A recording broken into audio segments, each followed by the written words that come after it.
ಬೆಂಗಳೂರು ಮಾಯಾನಗರಿ. ಜೀವನದ ಕಷ್ಟದ ತಾಪದಲ್ಲಿ ಬೆಂದು ನೊಂದು ಬಂದ ಲಕ್ಷಾಂತರ ಮನಸ್ಸುಗಳಿಗೆ ಬದುಕಿನ ಆಸರೆ ಈ ನಮ್ಮ ಬೆಂಗಳೂರು. ಬಡವ ಬಲ್ಲಿದ, ಮೇಲು ಕೀಳು, ಜಾತಿ ಧರ್ಮಗಳ ಭೇದ ಭಾವಗಳನ್ನು ತೋರದೆ ಎಲ್ಲರ ಬಾಳಿಗೂ ಒಂದು ಆರ್ಥಿಕ ಅರ್ಥ ನೀಡುವ ಉದ್ಯಾನ ನಗರ. ಜಗತ್ತಿನಲ್ಲಿಯೇ ಅತ್ಯಂತ ವೇಗವಾಗಿ ಬೆಳೆಯುತ್ತಿರುವ ನಗರಗಳ ಪಟ್ಟಿಯಲ್ಲಿ ಮುನ್ನಡೆಯಲ್ಲಿರುವ ಈ ಭಾರತದ ಸಿಲಿಕಾನ್ ವ್ಯಾಲಿ ಅಲ್ಲಲ್ಲಿ ಕೆಲವು ಪುಂಡ ಯುವಕರ ದಾಂಧಲೆ ಹಾಗೂ ಐಟಿ ಕ್ಷೇತ್ರದ ಕ್ಷಿಪ್ರ ಬೆಳವಣಿಗೆ ಹಾಗೂ ಇತ್ತೀಚಿನ ಕೆಲ ರಾಜಕಾರಣಿಗಳ ದುರಾಲೋಚನೆಗಳಿಂದ ಸಂಚಾರ ದಟ್ಟಣೆಯ ಸಮಸ್ಯೆಯನ್ನು ಎದುರಿಸುತ್ತಿರುವುದನ್ನು ಬಿಟ್ಟರೆ ಮಾನವೀಯ ಮೌಲ್ಯಗಳಿಂದಾಗಲಿ, ಆಧುನಿಕ ತಂತ್ರಜ್ಞಾನದ ಕ್ಷಿಪ್ರ ಅಳವಡಿಕೆಯಲ್ಲಾಗಲಿ, ಸಾಮಾಜಿಕ ಸಾಂಸ್ಕೃತಿಕ ಆಚರಣೆಗಳಲ್ಲಾಗಲಿ ಯಾವ ಊರಿಗೂ ಕಮ್ಮಿ ಏನಿಲ್ಲ.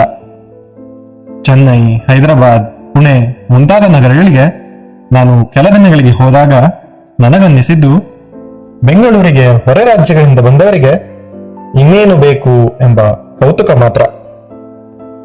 ಹೊರಗಿನಿಂದ ಬಂದವರನ್ನ ತನ್ನವರೇ ಎಂಬಂತೆ ಕೈಬೀಸಿ ಕರೆಯುವ ಈ ನಗರ ತಮ್ಮ ಮನೆಯ ಅತಿಥಿಗಳಂತೆ ಕ್ಷೇಮ ವಿಚಾರಿಸುವ ಬೆಂಗಳೂರಿನ ಮೂಲ ನಿವಾಸಿಗಳು ಅವರ್ಯಾರೂ ನಮ್ಮಿಂದ ಆಸ್ತಿ ಸಂಪತ್ತನ್ನ ಬಯಸಿಲ್ಲ.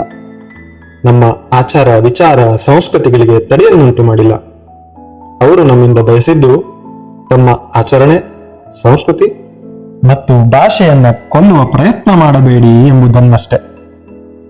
ಮಲೆನಾಡು ಕರಾವಳಿಗಳ ಸಮಾಗಮವಾದ ಉತ್ತರ ಕನ್ನಡದಿಂದ ಬಂದ ನಾನು ಅಲ್ಲಿಯ ನಿಸರ್ಗ ಸೌಂದರ್ಯವನ್ನ ಇಲ್ಲಿ ಕಾಣಲಾಗುತ್ತಿಲ್ಲವಲ್ಲ ಎಂಬ ಭಾವನೆಯಲ್ಲಿದ್ದೆ. ಇತರೆ ಕೆಲವೊಂದು ನಗರಗಳನ್ನು ಕಂಡು ಬಂದ ಮೇಲೆ ನನ್ನ ಮೂರ್ಖತನದ ಅರಿವಾಯಿತು.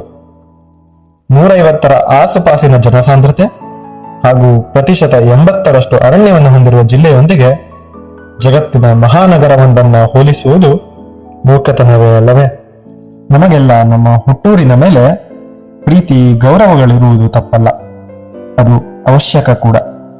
ಆದರೆ ಕೋಟ್ಯಾಂತರ ಜೀವಗಳಿಗೆ ಬದುಕಿನ ಆಸರೆಯಾಗಿರುವ ಬೆಂಗಳೂರನ್ನ ಗೌರವಿಸೋಣ.